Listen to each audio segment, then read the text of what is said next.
Welcome everyone to Uranus in Taurus, transiting through the 11th and 12th houses. This is the 6th webinar in our 6-part series. This is also the last webinar that I will be teaching for a month. And I don't know if I told you Monday or not, but I actually went back in the calendar and I have done 32 webinars, 64 hours since the beginning of December, on all the various subjects. And so this is my last webinar in a winter series. And now the sun can come out and it can get warm in the Northern Hills and it can rain instead of snow.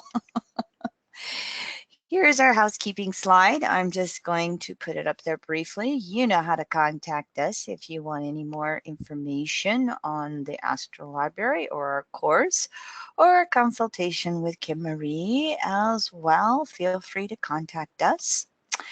And so here are the dates that Uranus is in Taurus between 2018 to 2025-26. As you can see, it's going to move into Taurus, dip back into Aries before going into Taurus for the next 7 years. And so 2018 is kind of like a transitioning year between Aries and Taurus. And so what are those initiations you are wanting to start? And then how are you going to sustain them? Here are the bullet points that we looked at in more detail with Uranus in Taurus during the archetypes class. It is going to revolutionize self-reliance for each of us by exposing wherever we have insecurities.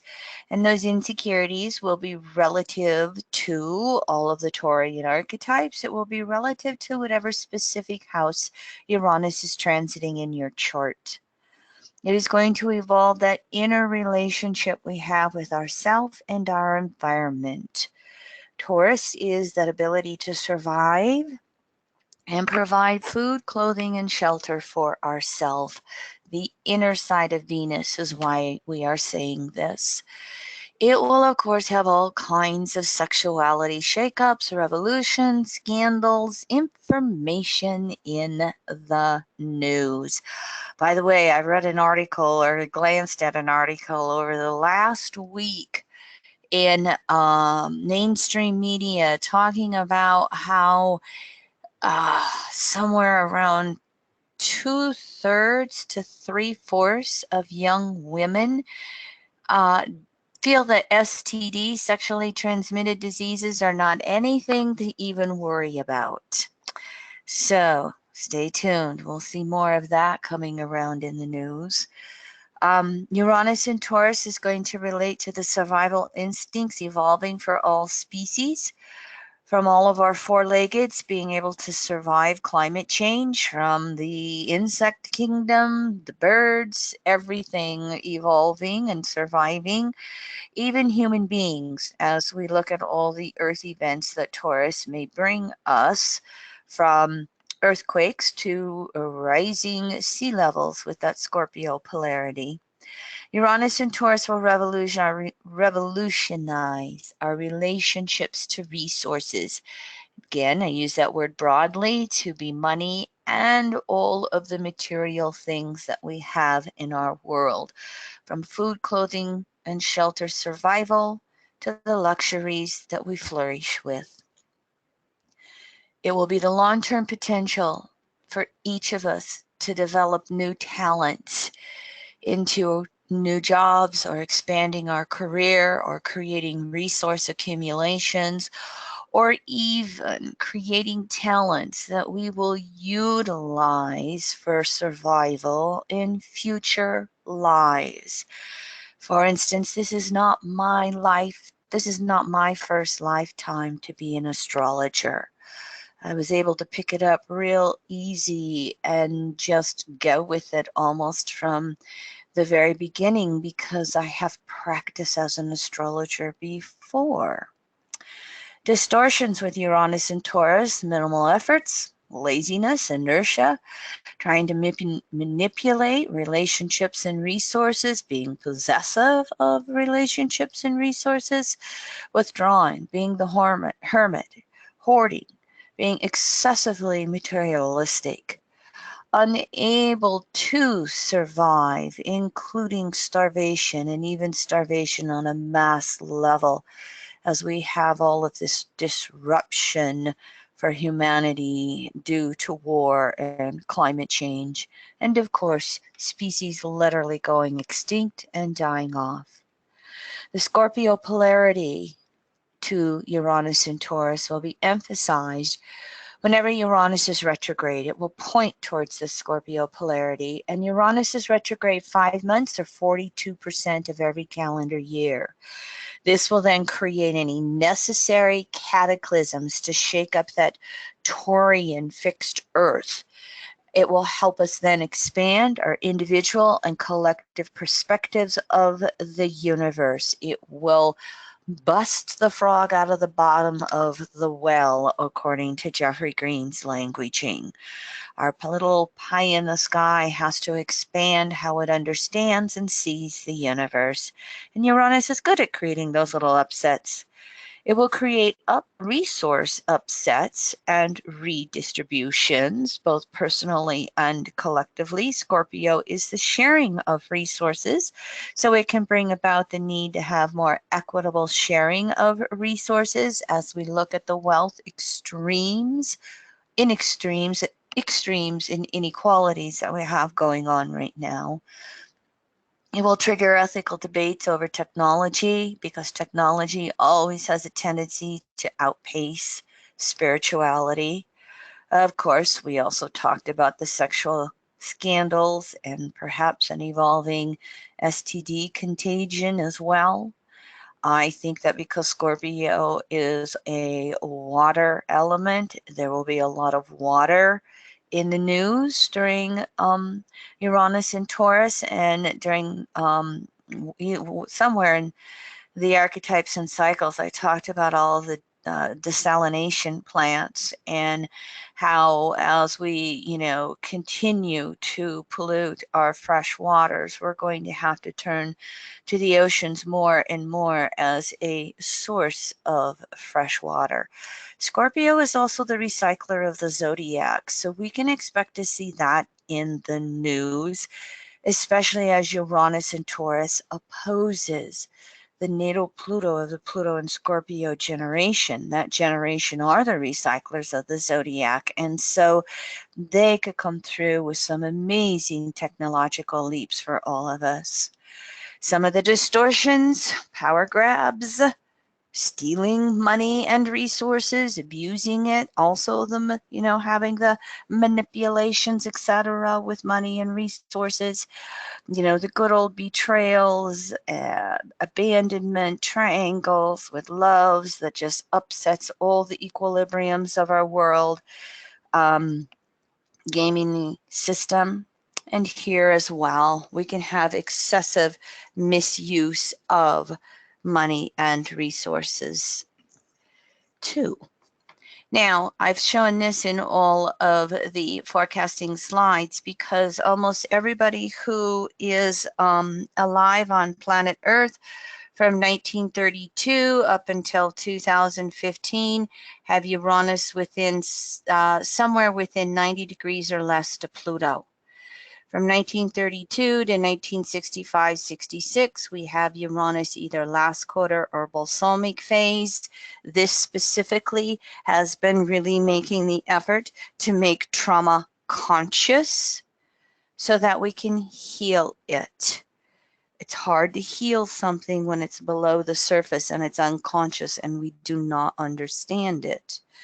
Those born between 1965-66 all the way up to 2015 are born with Uranus either new phase to Pluto or crescent phase to Pluto right here.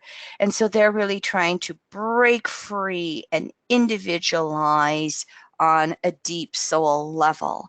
And while we have the deconditioning and liberation going on the last two phases, while we still heal trauma, the first two phases, you can kind of just start to see where the emphasis of themes might be a little bit as well. I refer you back to the Uranus in Taurus cycles webinar, where I talk about these 7 bisextile aspects Uranus is going to make to Pluto 2018 to 2021. A lot of opportunity to perhaps have some realignment with that intention to return to who we naturally and essentially are as individuals and as a human species. That's the potential with Uranus and Pluto. We'll see how well we do that over the next 5 years with these 7 biseptiles. I'll do some specific, I'll do a specific webinar on it as well. I'm going to do one for EA Zoom if you're a part of that Facebook group here in the next month or two. Oh yeah, I'm not going to do any webinars for a month, but I do have 2 webinars coming up in May, and I think one of them is that webinar. So let's jump in. Uranus and Taurus transiting through the 11th house. It's going to be relative to everything we have looked at with Uranus and its archetype. With the 11th house, this is the house Uranus rules. It is the active polarity, energy moving out from the center. It is the fixed modality, where we want to persevere, maintain, have security, and it is the element of air. It is mental. So this is the house of the individuated unconsciousness. And when Uranus transits this house, it brings everything up from the unconscious mind into consciousness, all the details of the past, including past lives, everything we try to suppress via Saturn in the present moment. It will also bring up those blueprints of the future that we pay attention to with that element of repetition in order to move forward. And of course, being typical Uranian energy, it brings it all up in bits and pieces. In other words, not in a very logical form to understand. So we have to make sense of it all. And of course, this is the house of trauma. And so Uranus transiting through this house is going to expose every insecurity, Taurus, we have related to trauma, this life and past lives. We're even going to have to go through that processing on a mental level to just figure out, where is this coming from? Is this a past life pattern? Did I re-imprint this? And of course, much of the trauma is going to be around just feeling secure. Because if we have Taurus on the 11th house cusp or in that 11th house, it's going to be this back and forth energy between what disrupts our world, what shakes us up, and how to recreate inner security regardless. Uranus is going to come along in its own house. What's shaking us up? What's making us feel insecure? And how can we affect deeper and deeper self-reliance through any changes taking place in the world, and specifically in our personal world? So as Uranus moves through this 11th house in Taurus, it's the potential to heal the trauma. Whether you're going to do it in traditional mundane therapy 3 times a week, or whether you're going to do it through alternative therapies like past life regression or hypnosis, making things conscious, being the air element, whether you're going to do it simply through learning breathing techniques to calm yourself down, during any of these insecurity upsets or traumatic releases. You can spontaneously have memories, this life, past lives, just come up into your mind with Uranus transiting this house. And then, of course, it's going to be about, how do I feel safe? How do I trust the universe? How do I trust my world? How do I trust myself? And then, because as we've learned throughout the series, Taurus is all of the resources we need for survival, what we will call that basic food, clothing, shelter, and then resources that we desire in our life as we flourish and just are able to create on planet Earth. Uranus transiting Taurus in the 11th house can bring resource upsets. The most traumatic ones will be having rugs ripped out underneath us.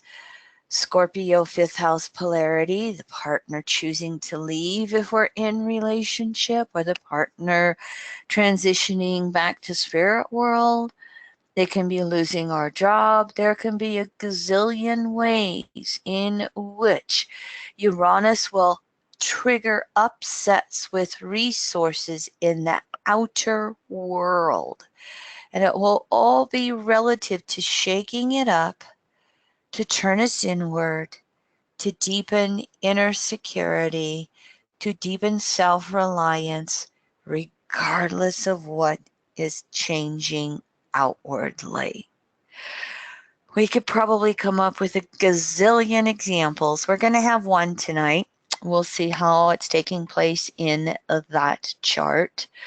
But here again, what we have to learn on the deeper levels of Uranus in Taurus, emphasized in the 11th house, is we are not our stuff. We have to be inwardly secure, regardless. And this is what Uranus is going to emphasize with this house transit. And we could resist that. We could want to cling to whatever it is that has made us feel secure up to this point. And if we aren't paying attention to those repetitive messages of change coming, then Uranus will bring a degree of cataclysm, however necessary. Now, relative to that 5th house polarity, with this house transit, we need to find the courage to act upon any creative impulse. As I said, this is going to Uranus and Taurus, every one of us, no matter which house transit we have it in, we're all going to get an impulse to learn new talents, to expand or evolve new talents, to learn new ways of creating resources on planet Earth. If you've got the 11th house transit, you've got to find the courage to move. Uranus is the fixed modality. Taurus is the fixed modality. The 11th house is the fixed modality. And so one of the biggest distortions that can happen here is we get the creative ideas and we get the creative impulses and we get the creative ahas, but we're lazy or we have too much fear to actually act upon it and do something about it. And again, if we're not going to find that courage to initiate change and develop these new talents or expand them, Uranus will take something away with a big bang in order to move us along in the direction of evolution. So with this transit, if you're getting that message to do something different, find your courage, initiate that energy to do so. Healthy self-reliance with this Uranus house transit will allow us to break free and individualize ourselves in any area of our life. I don't care if it's the partner with the 5th house polarity whom we love. I don't care if it's resources and work or career, if it's family, if it's, the house we own, if it is the metaphysical or new age social groups we belong to, if it's where we live, if it's, the type of values we have with our resources. There's such a strong double energy with Uranus transiting its own house to break free and individualize. And to the degree that, again, we have that inner Taurian security and self-reliance, we can break free and be different and be that group of one. Pay attention to your own inner messages. There will also be some opportunities here to really learn how to calm down the mind and the nervous system.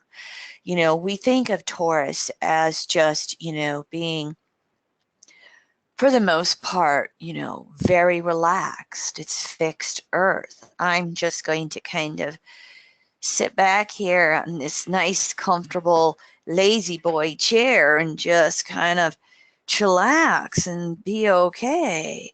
Well, when you put Taurus in the 11th house, and then you put Uranus transiting through the 11th house, it shakes that Taurian energy up. And it creates that fixed air to just kind of run. Uranus rules the brain. It has co-rulership of the central nervous system and the nervous system in general. So the mind can really go with this house transit. The mind runs through any Uranus house transit, but there's a little extra emphasis in its own house. And so it can have a little bit of edge of nervousness to it, especially if we feel that energy or get those messages to change and we're either too stuck or we don't want to make the effort or we're comfortable. We can just build up energy. And with all this fixed modality here, we really have to learn how to be methodical with evolution, methodical with the process of our life. And while being methodical with life is learning how to have that pattern moment by moment, day by day, week by week, it also means that pattern has to change moment by moment, day by day, week by week. Where do we need to create a shift? And if we are learning any breathing techniques or we're learning any methods to just really calm ourselves down, it allows us to change when we need to, rather than having cataclysmic evolution. So there's a need to learn how to relax into that Taurian physical body and participate in the body. Uranus wants to be in its head. Taurus wants to be in the body. And they have to have some balancing and some compromising and participation in both of them. And that's why I was saying with the element of air, breath work is very helpful here. With Taurus, it's literally learning how to exercise, to get up off the couch, to actually move the body. And when you start to talk about sexuality here in the 11th house, it can, and again, 11th house Aquarius is square to Taurus Scorpio. So we can really get caught up in fantasies in the head, but the body's kind of detached and not participating. And if we have sexual trauma, then in the 11th house, it can have an intensity in the need for sexuality to just learn how to get back into the body and feel in the body, participate in the body. So Uranus transiting through the 11th house in Taurus here is going to wake up all that energy for us. We might have spontaneous memories of sexual wounding and trauma that we may need to go through breath work or participation with another in healing it, or even participating in self-sex with ourself to come back into our body, even to the point of taking workshops in regards to that. You know, the partner, if we're in relationship with the Scorpio 5th house polarity, may want more participation than we're willing to give. We may have it waking up within us and we want to heal it, and the partner may not be willing to participate as much. How are we going to have conversations around that? How are we going to work to heal that? It could even bring us wanting to have a change in the relationship in order to participate in as a sexual being um, more directly and better. Some of it maybe depend upon our age, okay? There again can be all kinds of environmental context and different ways in which this can be helping. The more we get in that body, the more we'll heal any of those nervous system disorders. And something that popped into my mind just prepping today, and I'm like, well, geez, Kim Marie, I'm glad you thought of this before the last class. Overeating. Taurus. That good old survival issue, you know, as I like to joke, you know, the old Lay's commercial, you can't just eat one.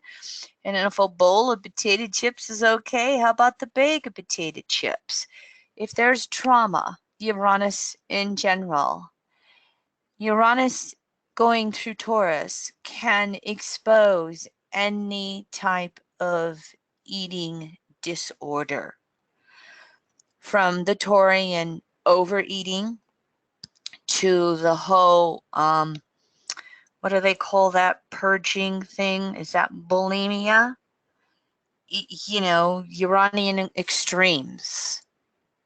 And so we can have all kinds of, you know, disorders with that.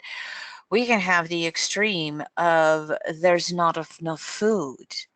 I mean, we all pretty much know that we've got enough food to feed everyone on planet Earth. But in part of these survival issues and the disruptions of climate change and refugees through these never-ending wars, there can be a lot of issues going on of people not having enough water to drink or food to eat. So Uranus and Taurus will bring about all of the eating disorders any of us may have into consciousness and what we're going to do about it. Now, some of the distortions here is the mind trapped in frozen thinking, that circular thinking or that paralysis in thinking again. You know, we can have that frozen thinking where fixed modality, we're just going round and round and round with the same thought. And you can literally have some catatonia or whatever, however you pronounce that word, where the mind is just frozen. You know, that is what shock is. The mind is so disturbed that you literally can't process or think. We can be stuck in our traumas. Taurian stuckness. I can't get out of it. I can't get out of it. And then we're going to need a 5th house Scorpio cataclysm to shake us out of it. And somebody or something may come along to help us do that. It's finding the courage, 5th house Leo, to do it ourselves. You could have some souls who may fall into the mental disorders, OCD complexes, you know, schizophrenia, even multiple personalities. A lot of your mental disorders in general relate to Uranus. And there can be a double emphasis with this house. There can be the desire and need to isolate. I can't relate to people. Uranus, groups of like-minded people. We could be changing friendships and changing the groups we relate to. We could have fear of getting involved with anybody. It's too painful, it's too traumatic, it triggers too many things, I get too nervous. We can have the inertia and paralysis like we can in every single house. All the fixed modality, fear of change, fear of being different, fixed modality, resource hoarding here as well. Okay, if you think of anything that I may have not thought about, by all means, type it out on the Q&A board. Or if you want to participate live, raise your hand. Leroy will unmute you. And now we'll see if we have our volunteer and look at an actual chart. I'm going to take a big drink of water.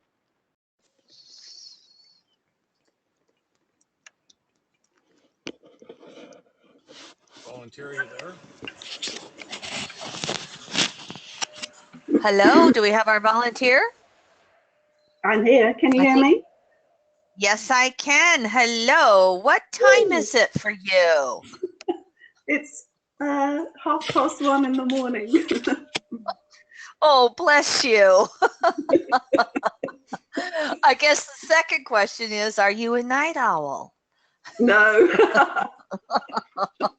Oh, that's a double blessing, okay? Well, it felt like I should do something different, you know. I should do something Well, different. here you are. You're shaking up the routines, aren't you? Well, thank you, sweetie, for just being so willing to participate live. Let me quickly go through the environmental conditionings, and then I'll just point out part of your chart, and we'll just jump in and interact with each other, okay? Well, And so you were kind of raised more or less atheist with your family, scientific rationalism, socialism. You were raised with the conditioning that money is evil. Father was an at-home writer. Mother was quite controlling. She worked outside of the home. She was quite distant and unloving. You had a brother who was born 15 years younger than you when you were 15. And then your father passed away when your brother was 5, and your mother passed away when your brother was 15, and you became his guardian. You had a 32-year relationship with your husband, maybe half of it married. You're now divorced. You have 1 daughter. You have 3 different degrees. Worked as a clinical psychologist, and you've done a whole bunch of alternative studies and different kinds of alternative work. You've done a lot of past life regression work as well. So let's point out Uranus. So look at this right here. She has a 20-degree Cancer rising, and Uranus is right in there at 22.5 degrees Cancer. So Uranus is only 3 degrees, 2.5 degrees, 3 degrees past the ascendant. The South Node at 1.5 Leo is balsamic this Uranus. Ruler of Uranus by sign, the moon is up here in the 11th house, or excuse me, 10th house, 11 degrees or 12 degrees Aries. And ruler of Uranus by house is Mars over here at 6 degrees Virgo with a Venus balsamic Mars. You've got 6 aspects to Uranus. So Uranus is fairly active in your chart. Saturn is making a first quarter square to it. Uranus is disseminating almost last quarter square to Neptune. I would almost say Mercury is crescent phase square to Uranus. So these Libra planets over here have quite a mixture of squares to your Uranus. Chiron is within orb over here at Capricorn 6 is with a gibbous opposition.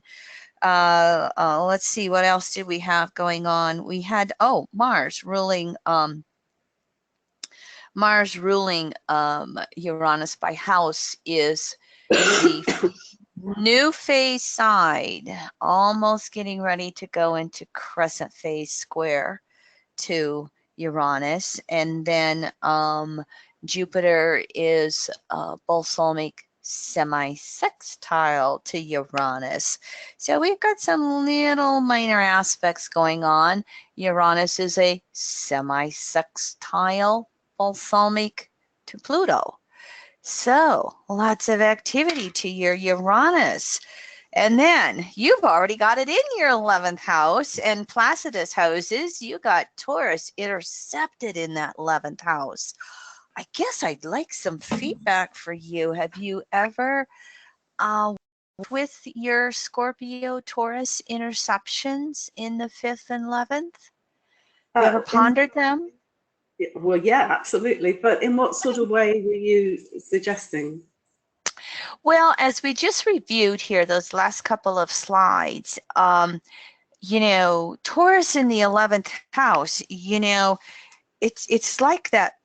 To me, if I would visualize it, it's like the volcano and you feel the ground shaking and Taurus Earth wants to just kind of, stabilize the ground and have it just kind of smooth out. And yet that 11th house just kind of just bubbles up, cracks and fissures to the surface. And so one moment you feel secure and the next moment you feel insecure. That's how I would. I can relate to that. Yes, I always think about my ex-husband had Taurus, Scorpio, ascendant, descendant, and planets in Scorpio. So I kind of felt he sat across that axis. Oh, was he the earthquake? Every time you were looking for security, did he provide the earthquake in their relationship? Yeah, well, I hadn't thought about it like that. He had no Earth, actually, apart from his Taurus ascendant. And clear in Capricorn as well. So I'm not so sure, really. But I think with Cancer rising and 4 planets in the 4th house, I avoided a lot of earthquakes by focusing on home. Home became my sense of security. Your foundation and your security. Yeah, my bricks and mortar kind of enveloping me. Yes. Well, and we should back to my home as a kind of safe place. Oh, definitely. I could definitely see that. We should also then point out, you're a 2nd house Pluto, and I know that we've kind of, conversed back and forth a little bit, with emails over time. I don't remember if I read your chart or not. I read too many. But, 2nd house Plutos, there's a strong investment in security. Yeah. And that 8th house polarity lesson is sometimes it brings across those, 8th house Scorpio upsets and conversations to just shake the apple cart in the outer world to deepen that security in the inner world. And coming off of this, like you said, Cancer rising with Uranus right here in, inside the ascendant, it would more or less typically suggest, instability in the early environment.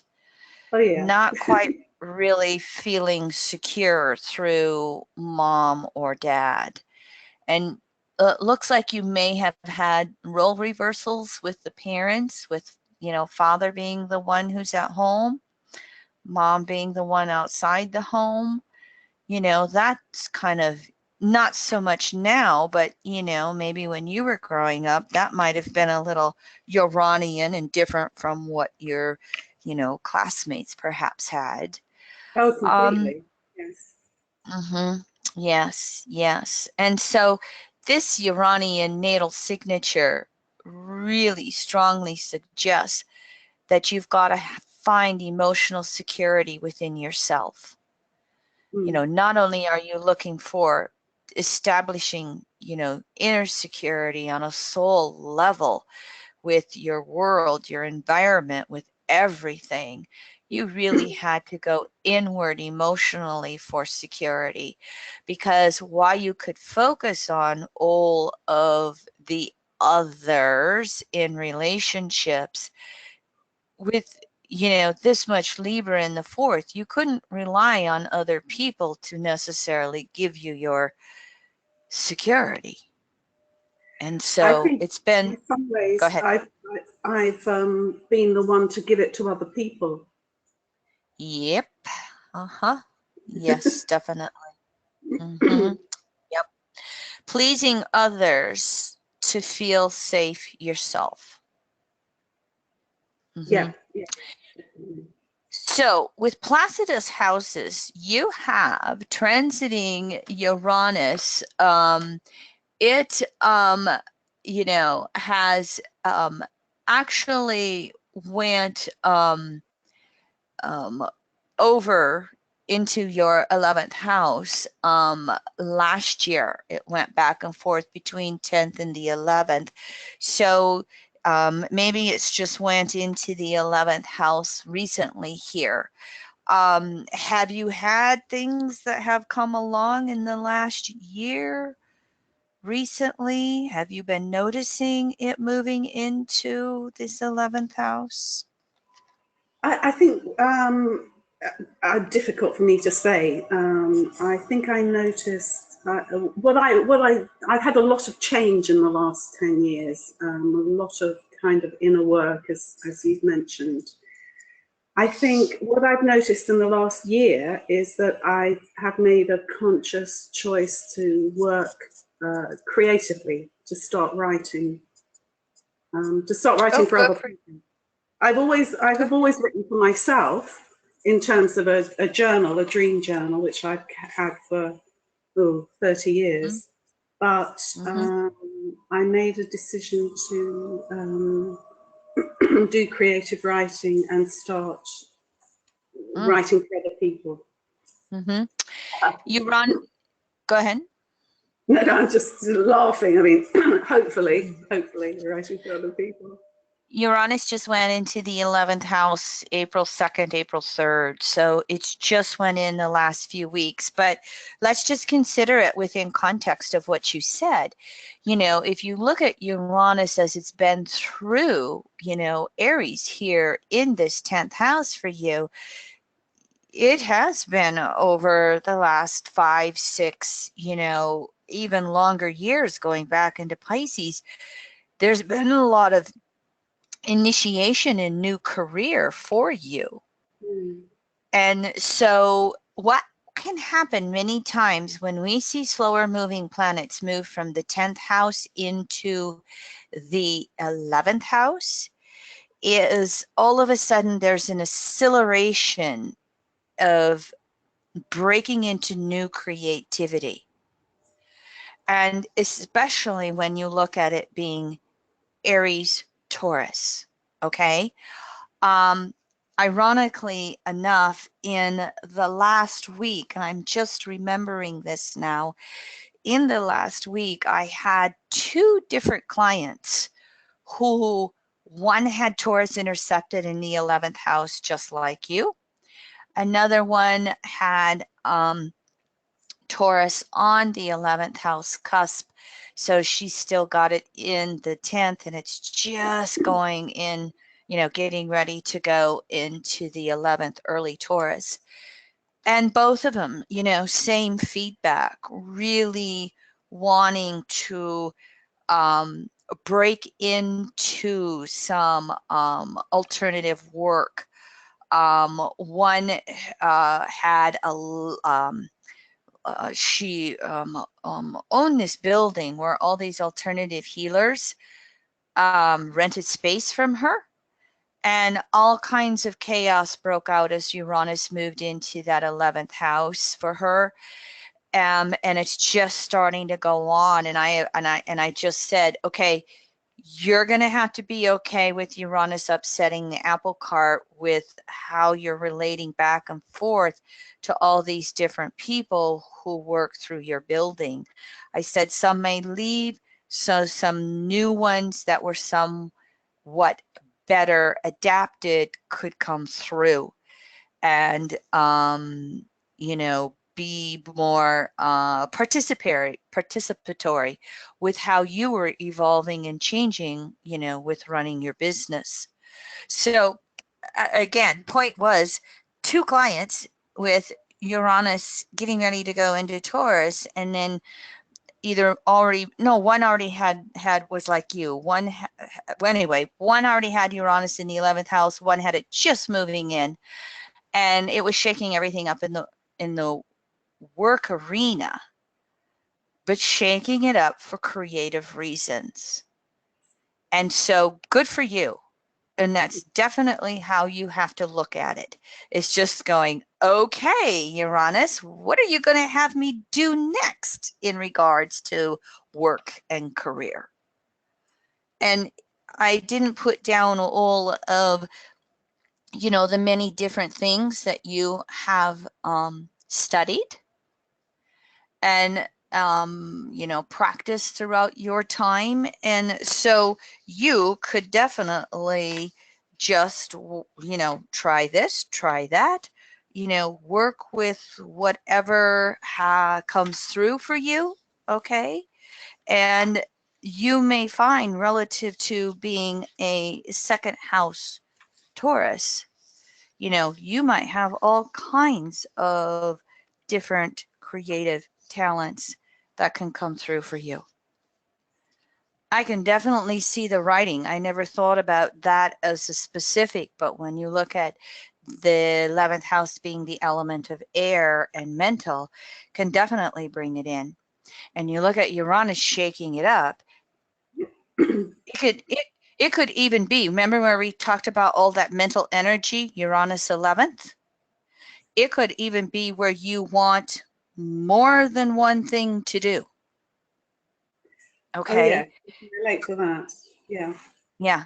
Your mind can be working with, okay, I'm going to do a little bit of this, then I'm going to do a little bit of that, and then I'm going to do a little bit of this. And that may actually turn out to be the routine for you. Let's look at the whole situation with the conditioning. Money is evil. Have you worked with that over time? Have you worked to? Yeah. Yeah. But it's quite interesting. I mean, I've had periods of, there wasn't much money when I was growing up. And then when I studied and first started working, I had a lot of money. And then when I went into business with my husband, we had no money because it was so tough. And then we then had money after that business finished. So I feel like I've understood money as an energy, finally, you know, after having different experiences of it. Oh, congratulations, 2nd house Pluto. Congratulations, Taurus intercepted in the 11th house. Because again, every time it flows out, the deeper lesson is just teaching you that inner self-reliance, inner security. I can create the resources I need and want. And as you work with that energy, then it'll flow it back in. And, you know, it is teaching the ebb and flow of the resources. And when I say ebb and flow, I don't mean to be limiting it to poor, rich. It is just that natural exchange of resources that we're always doing. You know, the universe, even though we have the fixed modality, the universe is not static. The universe, you know, is always having exchanges of energy. It's, you know, it's as simple as watching the changing of the seasons. And so when we can recognize that, you know, with resources, it just really can free us up in so many beautiful, beautiful ways. I had similar conditioning to you. I have a South Node in Taurus, and I was the oldest of 3 girls on a family farm. So literally periods of, you know, what are we going to eat today? And a mother who worked, so we didn't have a garden. And but my conditioning was, you know, women are dumb and stupid and they can't handle money. And all 3 of my dad's daughters, my parents are still alive, all 3 girls, you know, kind of for whatever reasons in various charts, we took it as a challenge. But I can't say that I'm perfect with it. I don't, perfection doesn't exist here, but I'm much better with that ebb and flow of resources than I used to be, and really have worked with it, just like you said, recognizing that it is energy first, and we, you know, draw it to us back and forth, in and out, exchanging with others, exchanging with the universe, you know, to the degree that we really start to recognize that ultimate source of money and where it all comes from. So yeah, you can have just, you could see a lot of creativity come forth for you. Take Great. all those classes you've studied,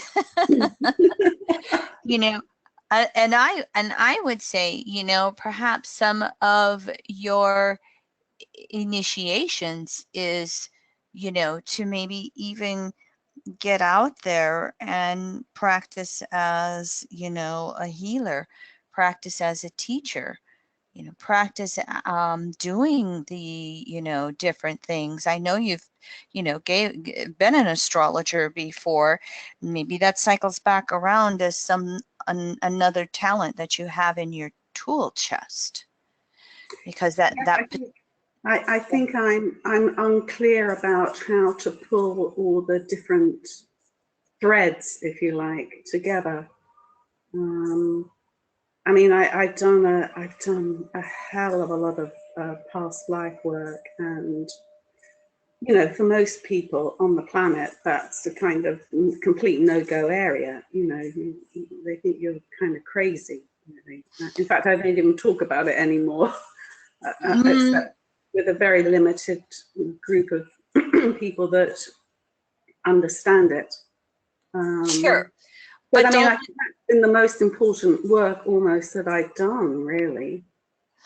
don't limit yourself is what I want to say in regards to that, because with Uranus now moving into the 11th house, maybe that was the case with Uranus, you know, somewhat in the 10th. Look at it as a couple of things to say.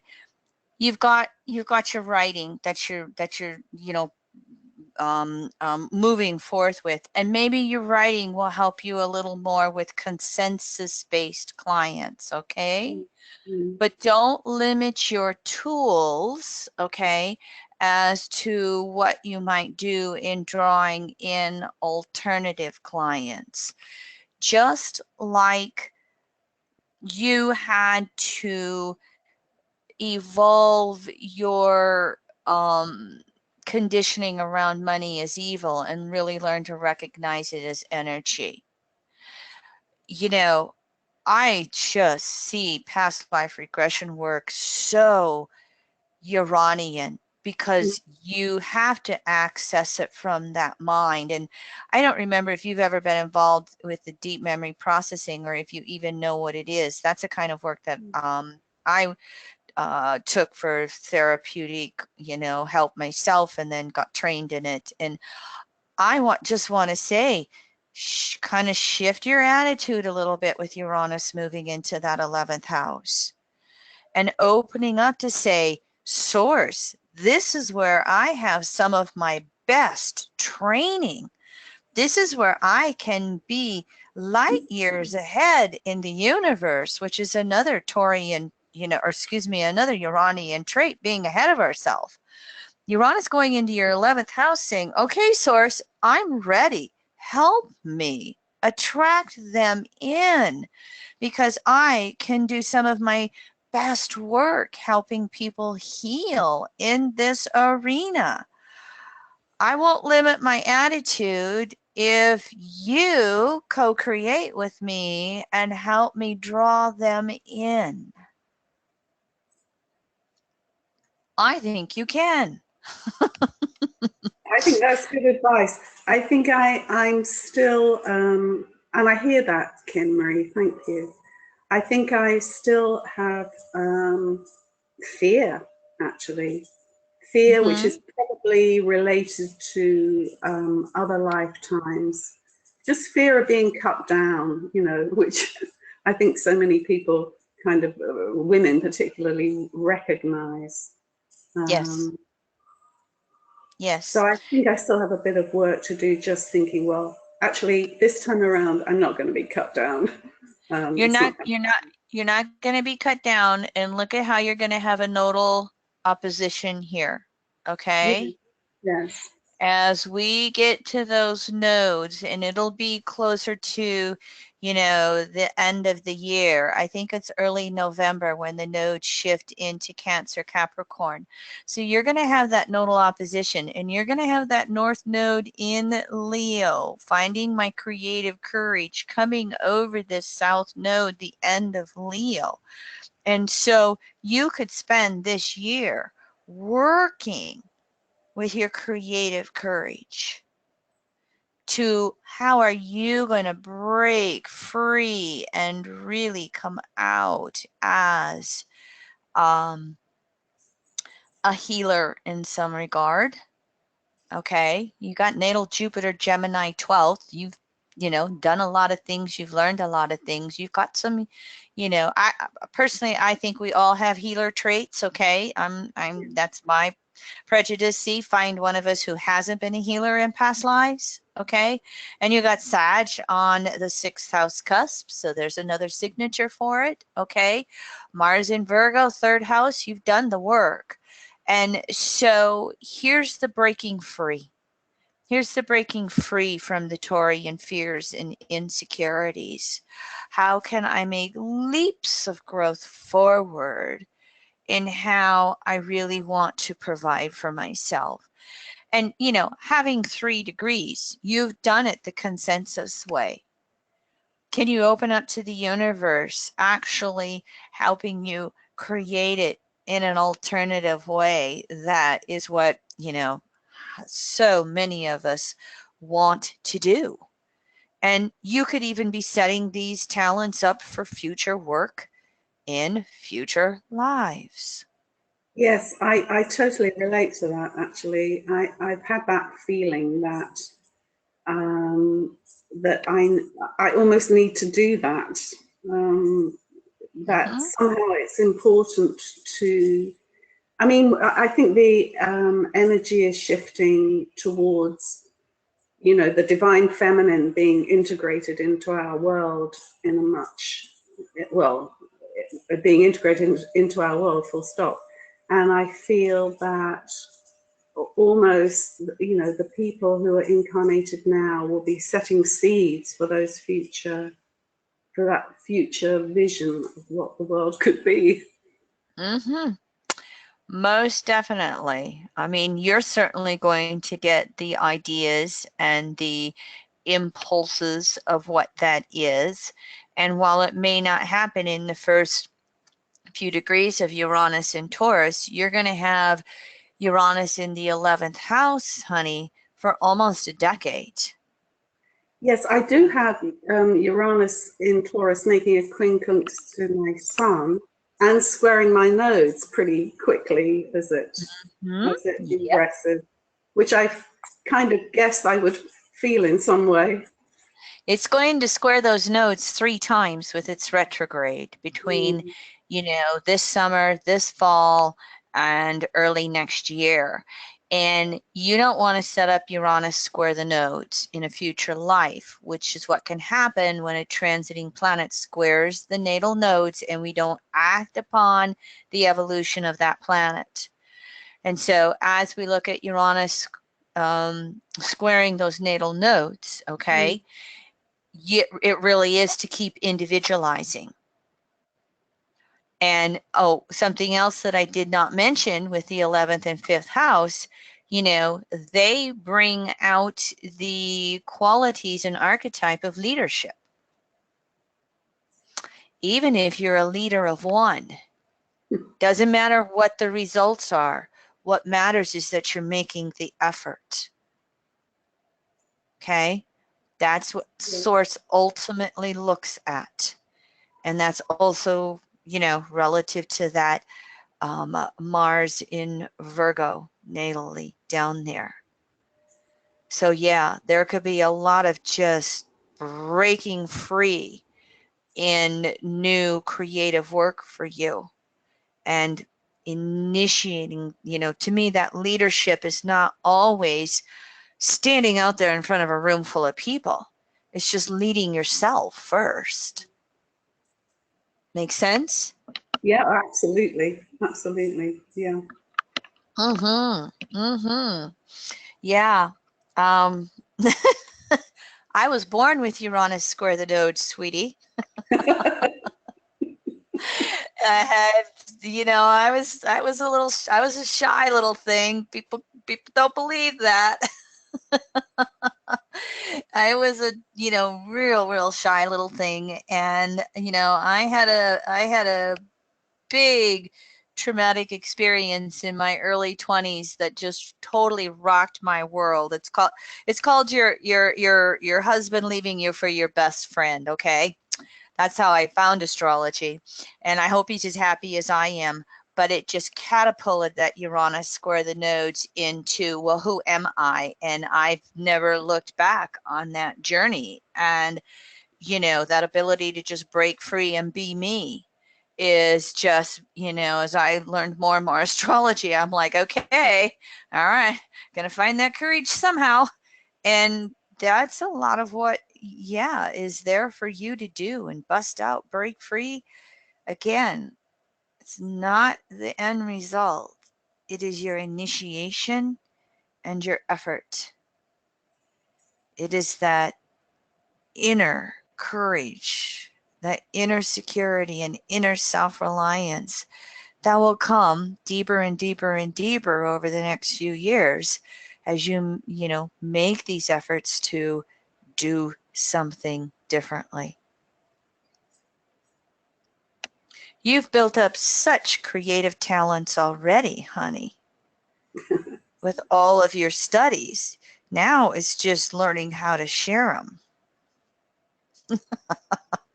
Okay, I'll stop preaching. No, you're not preaching, Kim, at all. I hear that. Thank you. Thank you. Oh, you're most welcome. Anything you want to ask me about in regards to this Uranus transit? I do like Uranus energy, really, because, you know, because I know it so well, it being on my ascendant. I think the only other thing I think about is I'm not in a relationship, and I haven't been since I divorced my husband. I don't know whether that's part of my future. I'm kind of, you know, it doesn't matter if it isn't, but it would be quite good if it was, if you see what I mean. It's not a kind of,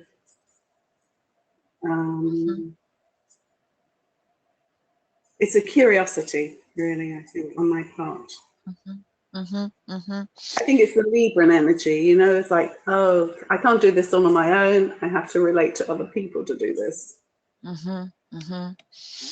I think the more you work with that Uranian courage to just, you know, be a group of one, to just really, you know, come forth with your creativity, that probably is the biggest potential to, I call it your attractor magnet, you know, to strengthen your attractor magnet or your magnetic attraction to draw someone in. And of course, anyone that you do draw in with this Uranus transit, you would want to draw in the friendship first. Yes. Because the Scorpio fifth house polarity, you know, of course, we almost always will draw in karma mate. But I've done that one. I have done that one with bells on, you know. Yes, exactly. Exactly. You know, I have a tendency to I've say, learned that lesson. yeah, yeah. Love at first sight and instant attraction. Ooh, red flag, caution. And so yeah, you that possibility is definitely there. Strong, while of course we have Jupiter transiting through Scorpio, all right, but you might have to, you know, in addition to just really being yourself and being creative, with the Jupiter transit, you may have to make some social efforts if you really want to be consciously active with it. Otherwise, you know, I think it, you know, just continuing to be free and be more and more of who you are versus all that Libra pleasing energy. Again, I think that will make you more attracting for the possibility of a partner and healthier partner rather than just drawing in one more karma mate. Mm. Okay. Yes, yes. Thank you. Definitely. Let me just check in with anybody who is live on class. Any comments, questions, anything you're curious about, wondering about?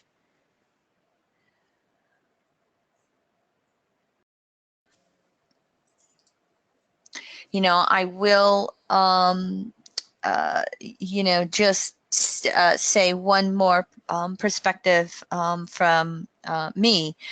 If you do look at the fact here that you have, you know, here Saturn in late Libra fourth, and the nodes are within orb of applying squares to Saturn, okay? Yeah.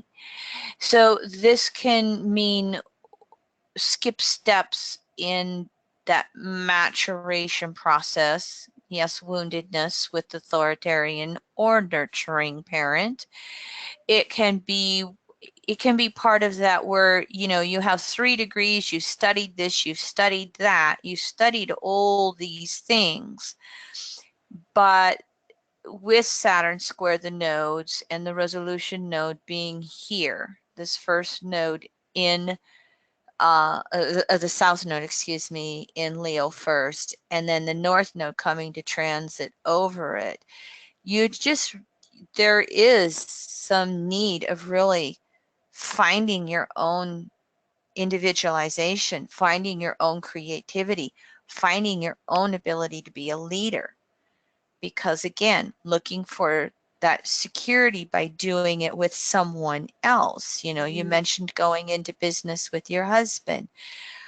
I think that Uranus up here, the Uranus transit is awakening you to just really become your own boss. And that's a wound with Saturn square the nodes that, you know, that skip steps. We either didn't have that maturation process or we didn't really follow through, you know, on what was required to be our own boss. Yes, And what just popped so, into my head go when you ahead. said it was lifetimes where I've been a spiritual initiate and died young for whatever reason, and there have been lots of reasons. Yep, Uranus So right I was on on that. the path. I was on the path, but then cut off. Yeah. Yeah. So here's this opportunity with this Uranian transit to break free from those old traumas. And with the transiting nodes and Uranus going to be square this stuff to heal this skip step of Saturn not being able to mature, not being able to really break free into being your own boss and, you know, actually do it.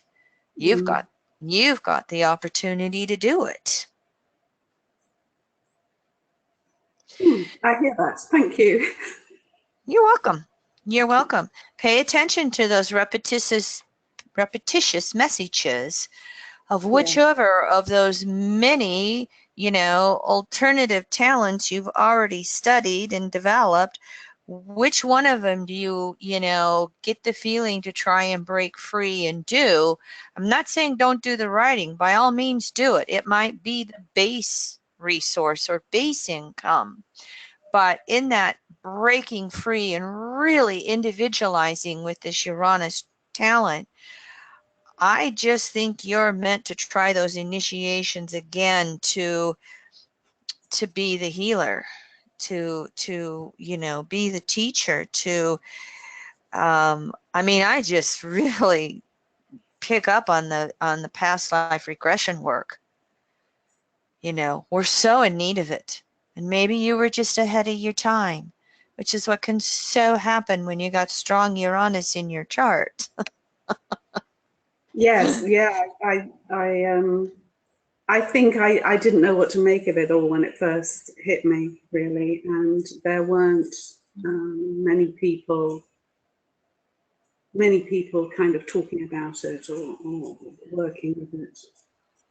Call But on Source. it's better now. Call on Source to co-create it with you. Okay. Yeah. And then stay in touch. Pop me an email and let me know how it goes over the next few years. I will. I will. All right. Well, it's lovely to speak to you. And last call, if any. Oh, you're most welcome, honey. Last call for any comments or questions from anybody. Otherwise, we're going to move on as I take one more big drink of water.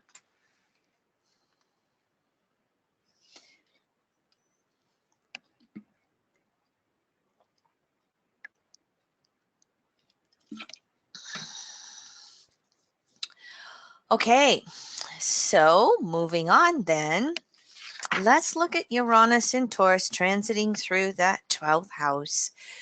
Here we're looking at passive polarity, which is energy returning back to the center, activity returning back to the center, the mutable modality, trying to put it all together, adapt, comprehend, make sense.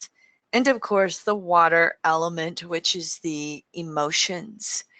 And so what we look at here is that ability to balance the physical and the non-physical worlds. Nothing is more physical than the first element sign out of the chute, Taurus. I mean, Taurus literally is the physical earth. It is the physical world. And nothing is more non-physical than the last of the 12 archetypes, which is the 12th house or Pisces. And so there is this energy that will just, when Taurus transit this house, there's this energy that is, am I in my body or out of my body? In my body or out of my body? And it's just going to be a back and forth and back and forth. And sometimes we have to flow with the ebb of it. But sometimes when we're some space cadet out there, we might have to work to ground ourselves.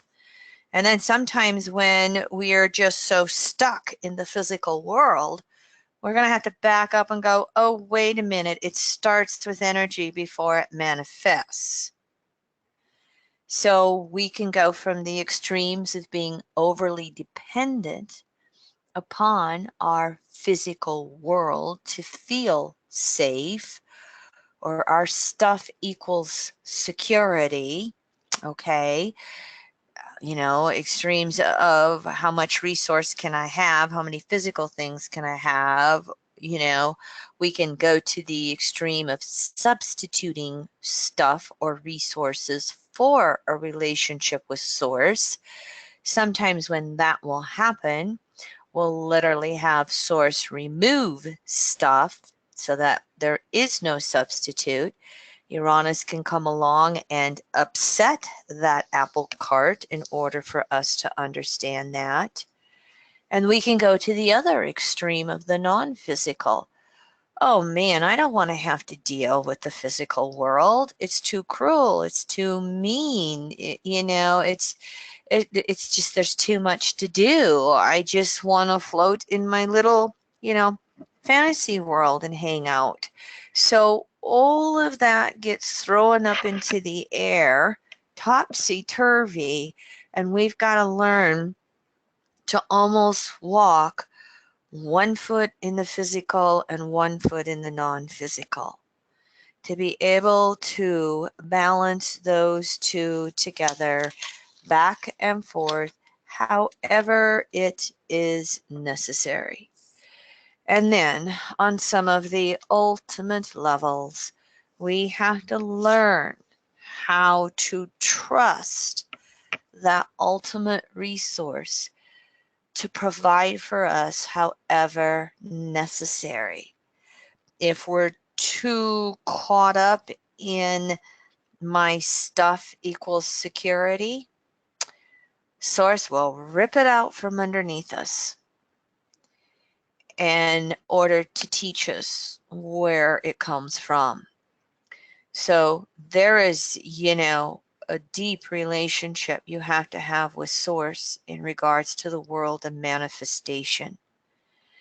And if you just don't want to deal with the physical world, or sometimes if you're working through any Taurian laziness and not wanting to make an effort, you'll have to go over to that 6th house polarity in Scorpio, and you'll have to make an effort to be present and participating in the 6th house physical world on a regular basis, in order to then see those resources. So here again, there's lots of details in how it can vary relative to any individual, person or chart in question, and how exactly it will manifest. One of the biggest things to do with Uranus transiting in Taurus through the 12th is to find that inner peace and self-reliance regardless of resources, regardless of manifestation or not. And I have to mute.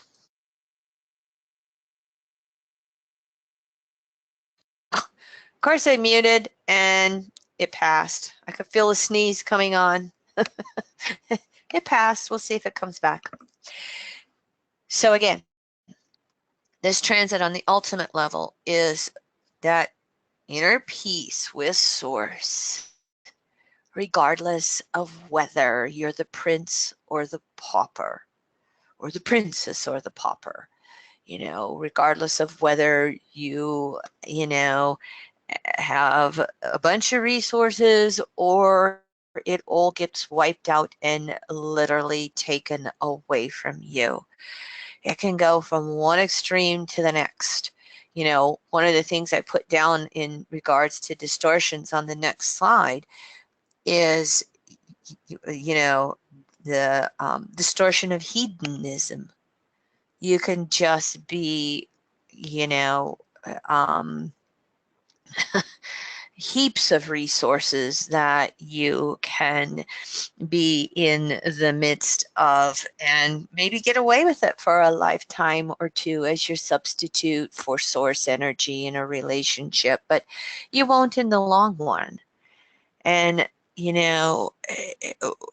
boy, Taurus Pisces, to really be able to trust source, to bring what you need. Remember how we talked about that in, consensus Taurus, my stuff is my security. Individualizing Taurus, I am my own resource. And spiritualizing Taurus, recognizing ultimate resource. This is where this message is being brought home. And Uranus will be waking us up to this message. Now, it can even include, when we're working with this physical, non-physical world, that sometimes Uranus transiting through Taurus 12th house might bring us the end of this lifetime. We've talked that, Uranus and Taurus can be species die-off no matter which house it's manifesting. It just might be for some of us humans that with this 12th house transit, we are releasing the physical body. And have we made peace with that? Do we trust the universe that we'll be okay when we cross over? Is it the wall and there's nothing left? Or is it the door that we just open, move through to our non-physical existence and the next universe in which we're going to learn lessons? All of that can come up is with this transit. Oops, okay, I'm muted, so here we go. Okay. Ultimately, it's going to be learning to participate as a co-creator with the universal source in whatever we want to manifest, whatever we want to create. And so any of you who have listened to me for any length of time know my little cliches with the 12th house Pisces Neptune archetype. What would you have me know, source? And this can include what would you have me do, source? And I would say here with this Uranus transit, we can say, and what would you have me create, source? What should I co-create with you? Show me, show me, show me. And listen to the Uranian repetitious messages that could come through. Depending upon, age here, almost with as all 12 houses, there could be some new talents that we might learn that we manifest in the future when transiting Uranus goes over the first house, or if it is the latter part of this life, it can be what we will create that will become a talent we utilize in a future life. So, how do I co-create with you, Source? What would you have me be creating? It can even be possible that some of the creation with this transit is literally going to be the spiritualization path with the simplification of resources unique to each individual. One of the deepest things that to learn here is understanding the sacredness of sexuality in order to create the most important resource of all, offspring. Because if we don't make babies, regardless of the species, we go extinct. Now, again, it'll depend upon the age you are when you're having this Uranus house transit. Won't matter if you're 60 or 80. Won't matter if you're maybe 2 years old. You might be too young to create, but if you're anywhere in the reproductive years of whatever species you are, but let's use humans, this is going to, again, this will be part of the lessening.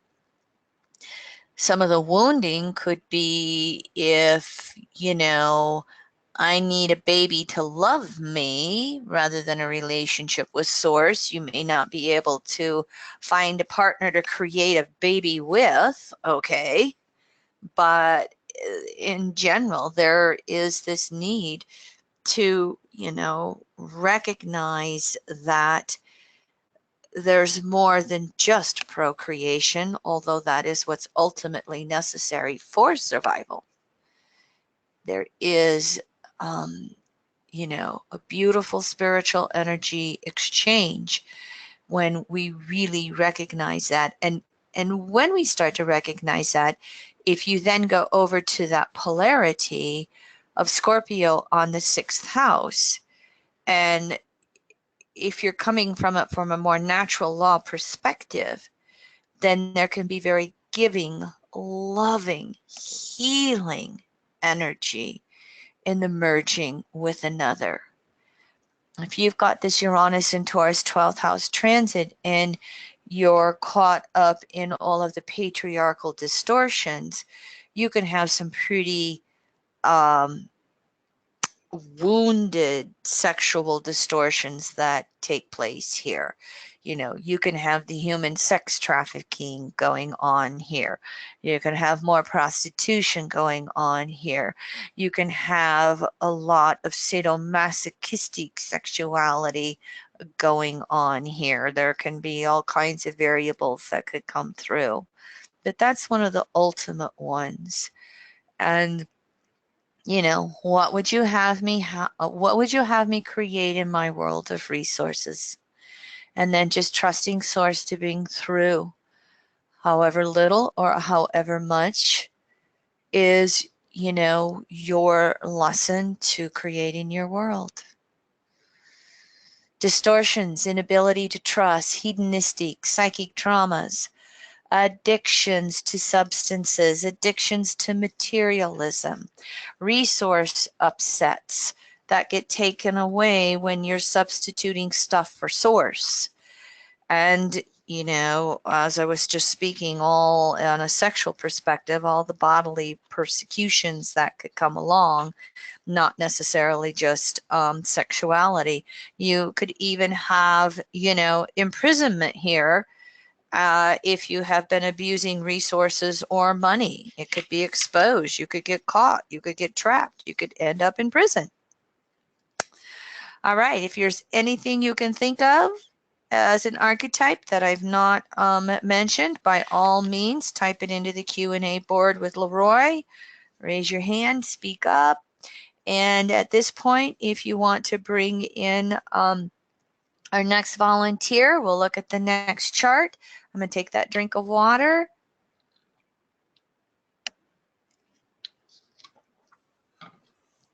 Volunteer, you're on the phone, so I'm going to invite you to enter a audio pin so that we can get you live. I can't unmute you. Enter #63# on your hopefully touch tone phone. So Margie, that's the way to get us in there, and I'll wait for you.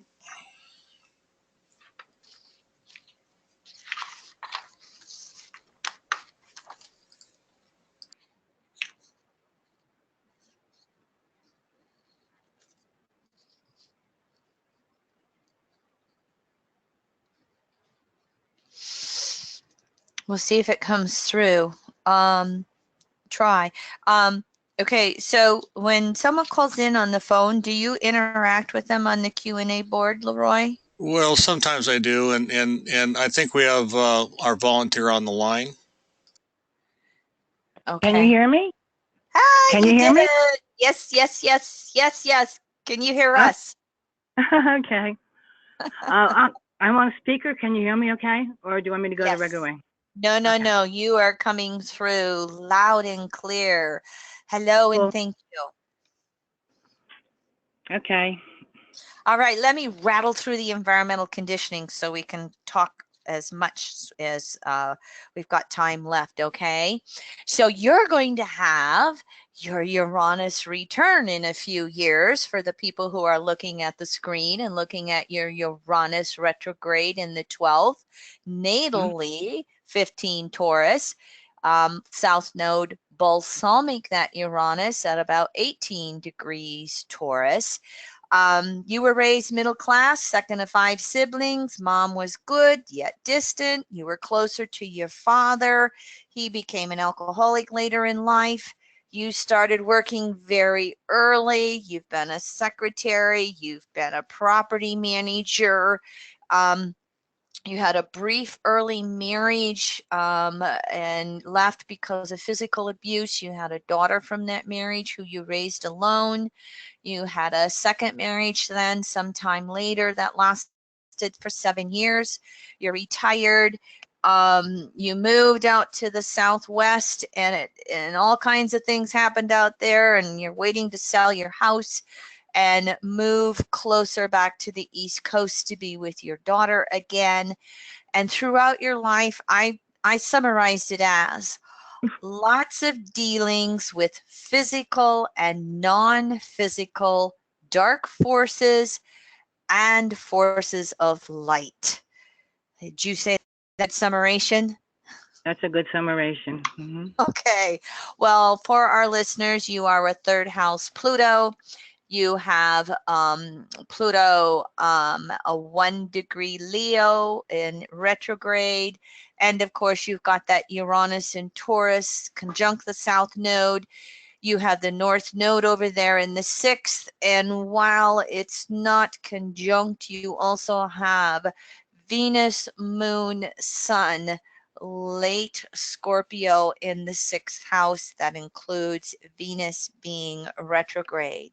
So Venus is ruler of that Uranus and Taurus by sign, and Neptune is ruler of that Uranus in Taurus by house, 12th house natally. Okay, interesting, scenario that I just want to point out. Neptune and Venus rule the South Node, and they rule Taurus because South Node Taurus are conjunct. When we see planets conjunct the South Node, there can be relive, there can be fruition, and there can be a mixture of both relive, having to do things over, and fruition, coming through with things manifesting because you put the prior effort in. Volunteer, just give me, have you studied evolutionary astrology much? Fill me in. I have the albums. I played the tapes and everything, but I was so busy with my life, as a property manager, I didn't have much time to study, but I love it. Mm-hmm. Yeah. How long have you been retired? Since I moved out here, I didn't plan on retiring, but when I went to apply for a job, my legs gave out on me, my back, so it was a dang, I think, karma thing. So I haven't been able to work since I've been out here. Mm-hmm. Sure. Oh, and I will point out for anybody, that Neptune ruler of Uranus in the South Node is in Virgo 4th house. I will point out to you, you are 2 months younger than my mother. My mother is a 2nd house Pluto, and she's got that Uranus Taurus in the 11th. So I'm looking at what's similar in your chart and what's different in your chart. I have a mother with Neptune in Virgo 4th house. So there's a few things I'm like, oh gosh, yeah, I know this one. Yeah, I know that one. But 2 different souls. You're breaking free a lot more than my mother has. My mom stayed stuck in a consensus marriage, and stuck in her consensus world. So Uranus conjunct that south node natally. Let's look at that, okay? And it's a balsamic conjunction. The south node is approaching Uranus. So it intensifies everything we've been talking about in the two previous slides. You have it going on as a natal signature, and you have it going on coming up to as a transit, you know, within a few years. And so you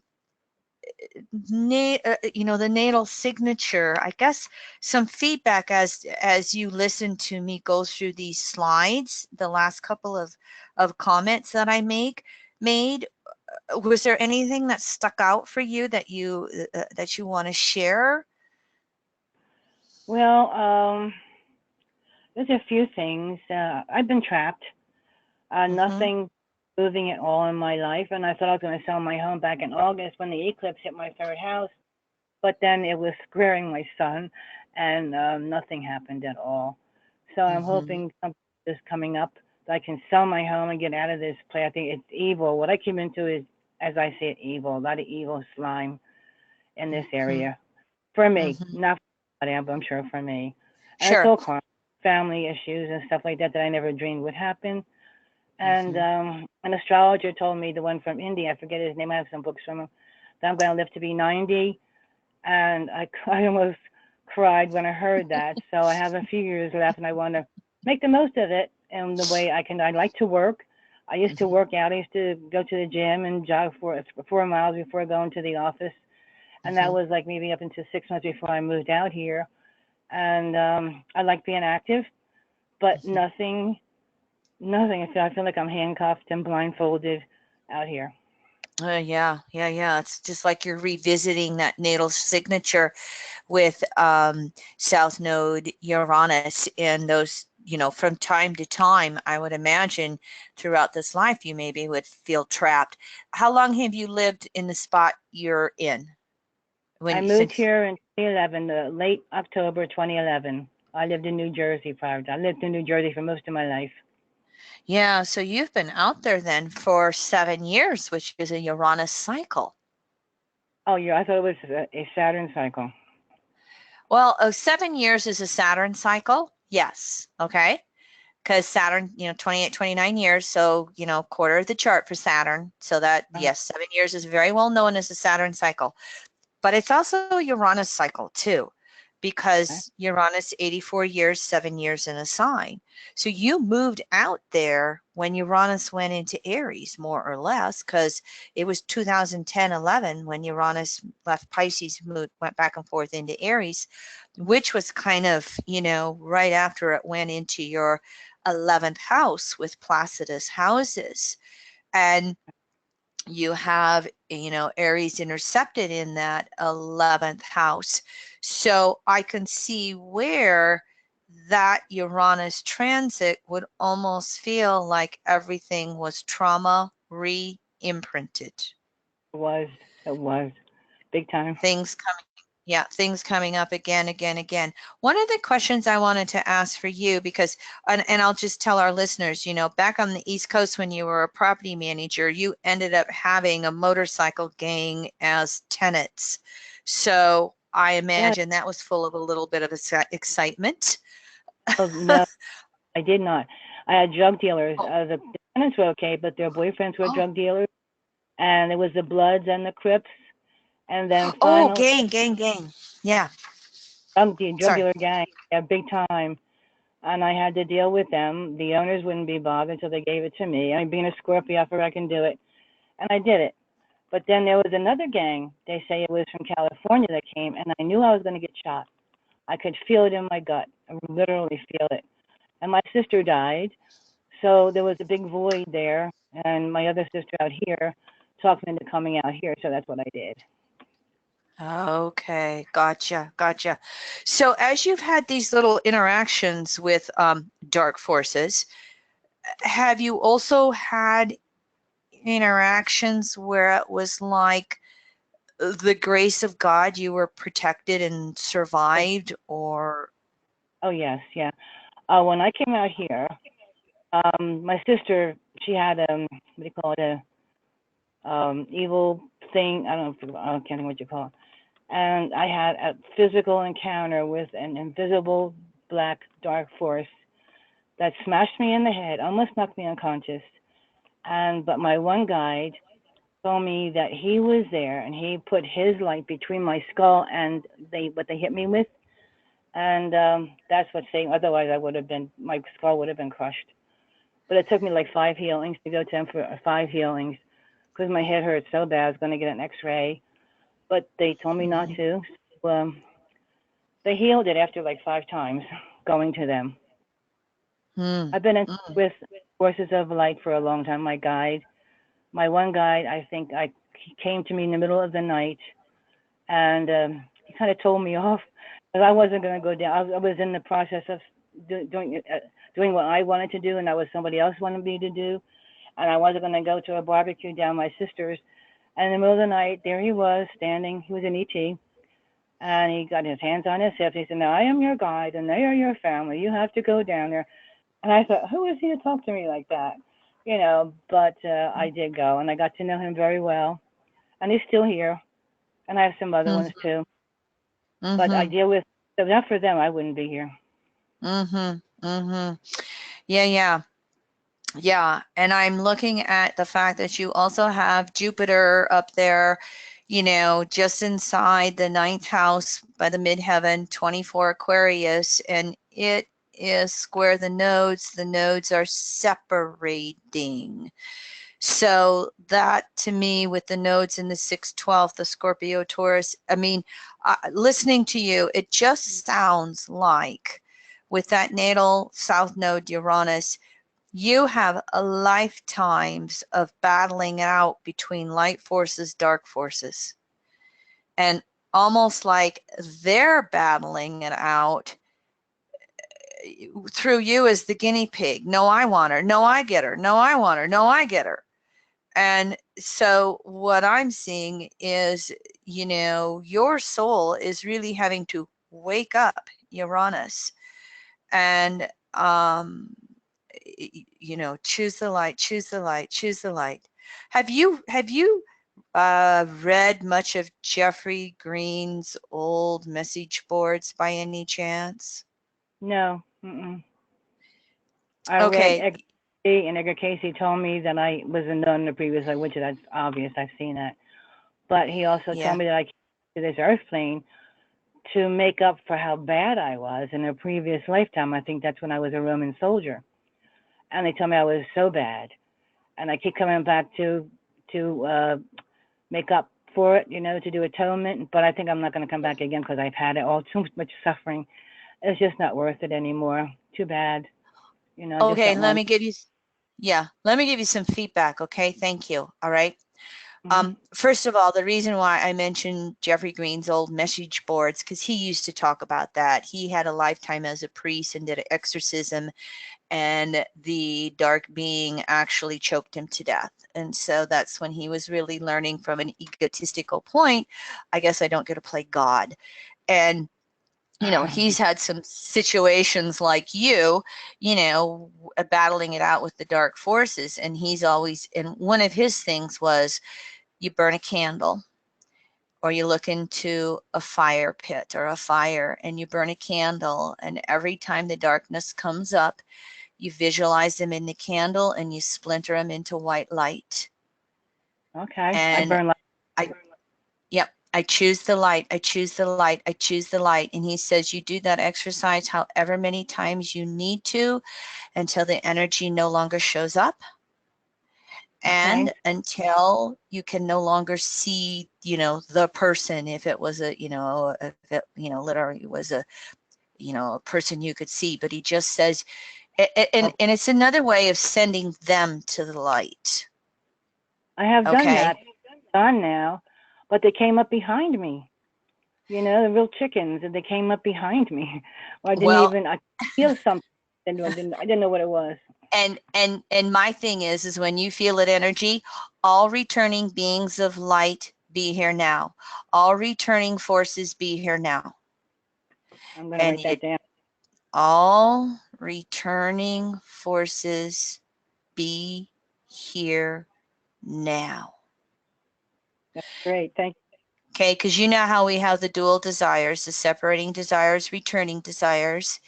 And the whole Big Bang was the law of polarity, unmanifest manifested. Well, it manifested itself into separating forces and returning forces. Okay? Sounds And great. that's why I just cut to the chase and go, all returning forces be here now. Okay? Okay. I like and that. you can call on that to help yourself. Okay? I And used the so white, but yeah, they came and through. I like this, what you said. That's good. yeah. And then the next thing I want to tell you, you're not the only one who was a Roman soldier picking up the sword. I did it too. And Are you so they say I was bad. oh, you know what? Says who? Be very, very careful. I see all that Scorpio in the 6th house, and maybe you were. But by the time we get to this point in our life where we are interested in reincarnation, where we're trying to find our ways back to natural law, okay? You really have to be careful. There isn't a one of us who doesn't go around the wheel multiple times trying to figure it out. So I think one of the big things for you is self-forgiveness. I've been doing that. I forgive myself unconditionally, everything. And when you have planets in the 12th house, okay, when you have a lot of 12th house in Pisces, it doesn't matter how many times you fall off the bicycle. It matters you get on that bicycle one more time. I don't care how many times you have to say, I forgive me, I forgive me, I forgive me. You don't stop. Got it? Got it. I'm gonna, and I think that's what part of that Uranian wake up is doing for you. Okay? And I think as transiting Uranus comes around to your chart, okay, it is, that's going to be one of the biggest things that it's going to be working with to enlighten you with. And again, you know how with a planet conjunct the South Node, there's 3 possibilities. There's relive, all right? You didn't learn something, you didn't quite get it, so you got to do it again. Then there is the fruition. You've been making such an effort that it now comes to, into manifestation. For most of us, it's a mixture of the two. And that's why I said you're just going back and forth and back and forth with the separating and returning forces. I'm sidetracking a little bit here. Have you ever heard of the asteroid Lucifer? I'm familiar with Lucifer, not the asteroid Lucifer. Okay, this is another thing that's particular to evolutionary astrology studies, okay? And I don't know, you can go to the website, evolutionaryastrology.net, and just type in the word Lucifer and see if it brings you some webinars or audio classes. I also have something I'm gonna email you articles from Jeffrey's old message board. Lucifer, the asteroid Lucifer, the asteroids exist between Mars and Jupiter. They're about 4.5-year cycles. Lucifer is a dual archetype. It represents the fallen angel and the bearer of light. So the fallen angel is the separating forces. The bearer of light is the returning forces. In EA, you can look to see where Lucifer is in your chart, and it will show you where the separating forces keep trying to trap you and undermine you. Guess where your natal Lucifer is? 24 degrees, 24 degrees Taurus. It's conjunct the South Node in Uranus. It is opposing your Venus. It's opposing those Scorpio planets. Those separating forces are trying to keep you trapped and trapped and trapped and trapped. And I don't care how physically trapped you may be wherever you live. I don't care how physically trapped you may be in a body or thinking you have no resources or the body doesn't work anymore. Might be a functioning of age, okay? As Uranus goes over and you have your Uranus return. As it goes over your south node, as it then goes over Lucifer, as it opposes all those Scorpio planets, what would you have me do, Source? What would you have me know, Source? I choose the light, I choose the light, I choose the light. All returning beings, be here. All returning forces, be here now. You've got to do that 6th house polarity, repetitive effort again. And as you do that, transiting Uranus and Taurus can break you free from your prison. Wow. It can break you free from the prison of where you live. It can break you free from the prison of feeling like your body doesn't work anymore. It can break you free from the prison of this battling back and forth between the dark and the light.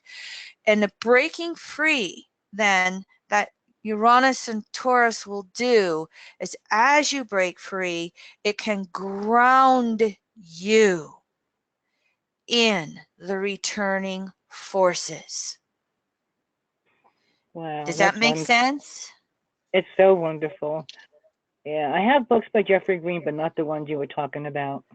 Now, I've got there was another evolutionary astrologer who years ago went through Jeffrey's old message board and put together all the Q&A on Lucifer and the separating forces and that battle between good and evil. And then Jeffrey, when him and Noel Till organized 3 conferences in Denver in the late 90s, Jeffrey did a lecture for the first time on the asteroid Lucifer. I was actually in the audience.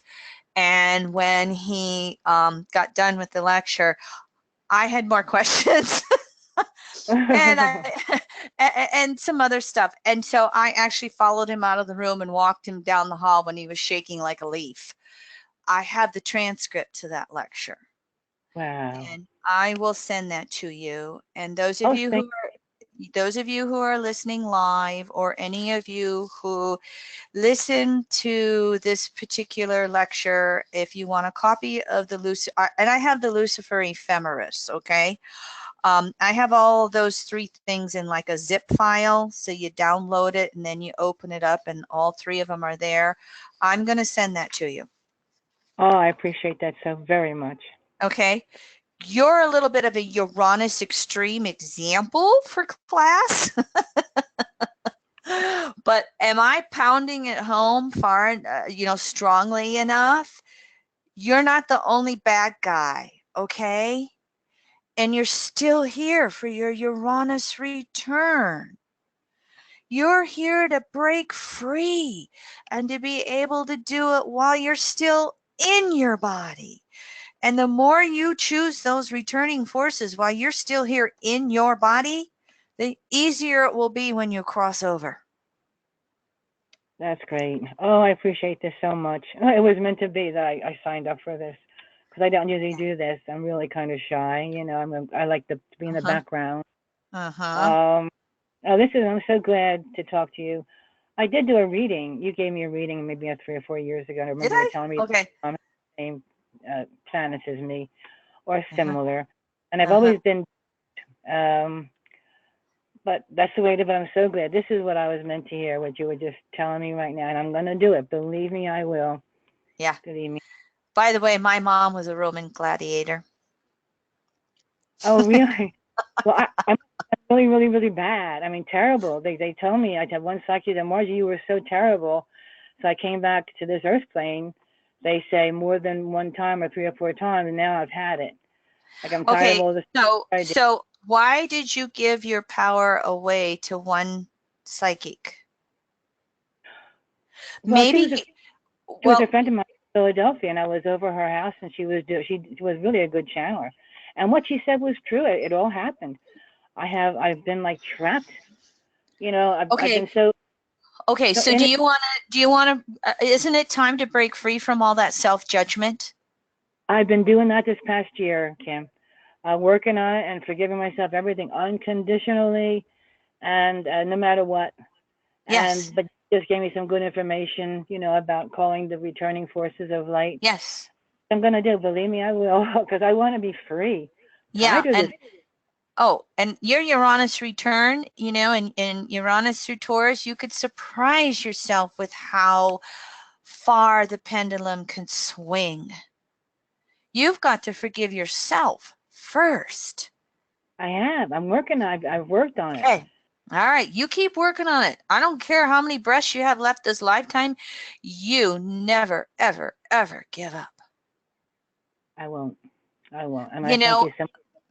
When I was in my early, Jeffrey teachings, he can be so black and white. Sometimes he just scared the shit out of me.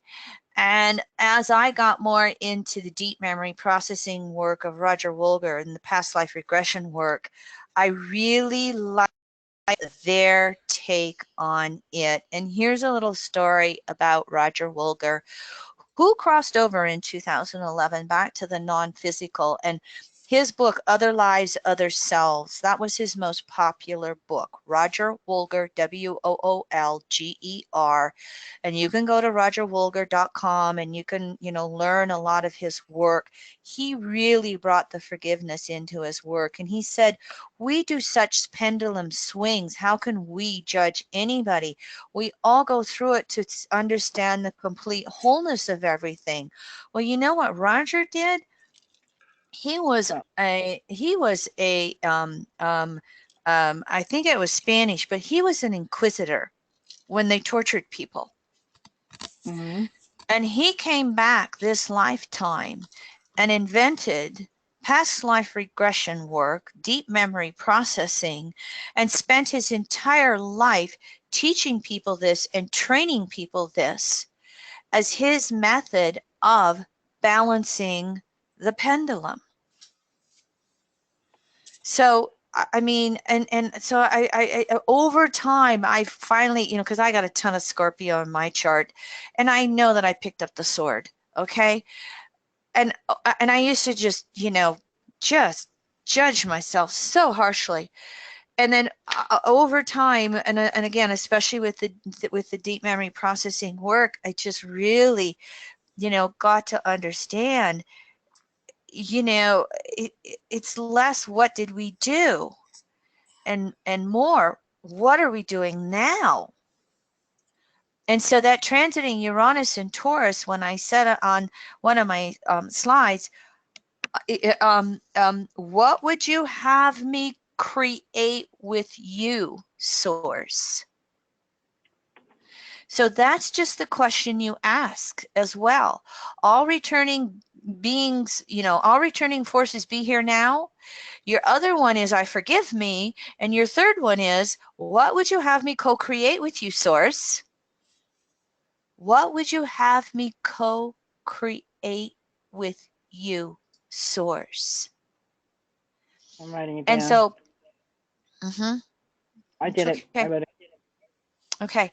And so that way, I mean, as you, approach this Uranian South Node Lucifer return, you can do 180-degree swing with, okay, I'm done paying off the karma.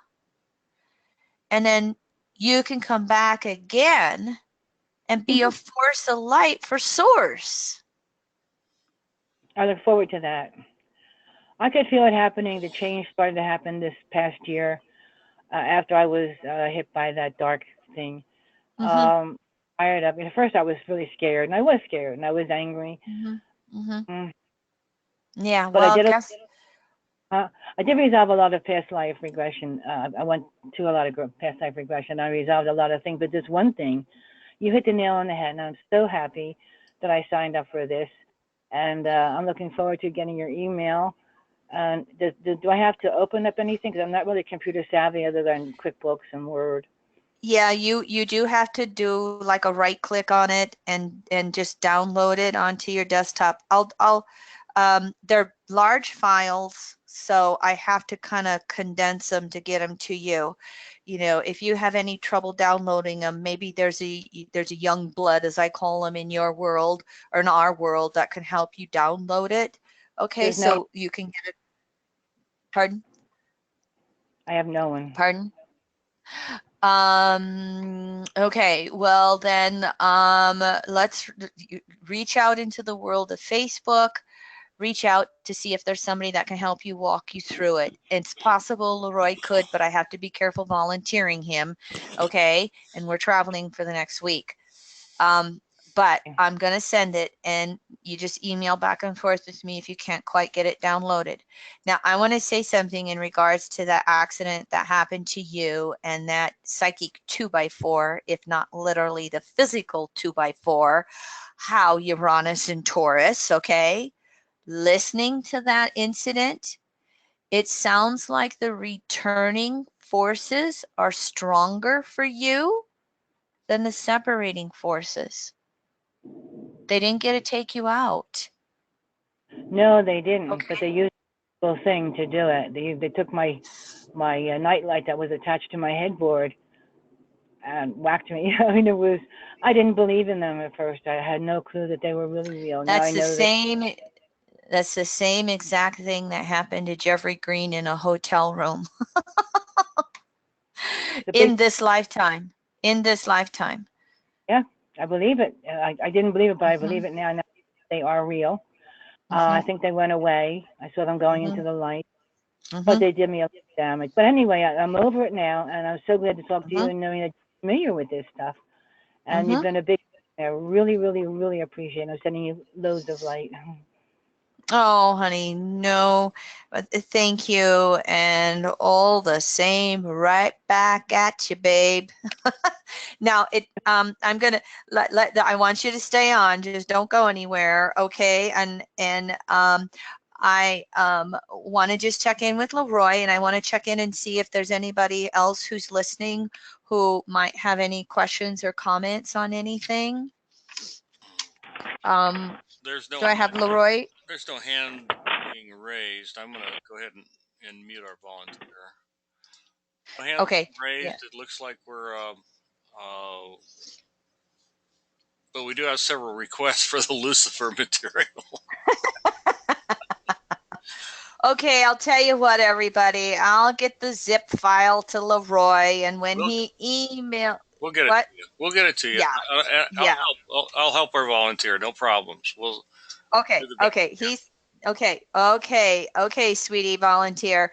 Leroy's learning to help you unload that zip file. I don't know. We have our ways. Yeah, but we leave town first thing tomorrow for a week, so you might have to be patient for a week. And anybody who enrolled in the live classes, whether you participated live or are listening after, Leroy will email the Lucifer file out to all of you. Now, I want to do one more thing. This is going to be in the PDF file. We're done with the series. Okay, here we are. I'm finishing up with the slides, okay? And as you can see, there's Capricorn. And if you want anything from Chiron through tomorrow, Thursday, April 19th, 30% off if you didn't enroll in any of that. And then here is the Jeffrey Wolf Green self-hypnosis tape for reprogramming the unconsciousness. You're seeing it here on your screen. It's going to be in the PDF email that comes to you. Volunteer, if you don't know how to look at those PDFs, you can let me know. I also think with transiting Uranus in Taurus 12th house, and the polarity in the 6th house, I think you should try Jeffrey's unconsciousness reprogramming exercise. And it's basically where you make a list of every mean, cruel, rotten thing that happened to you in your lifetime in any way. Take some time with the list.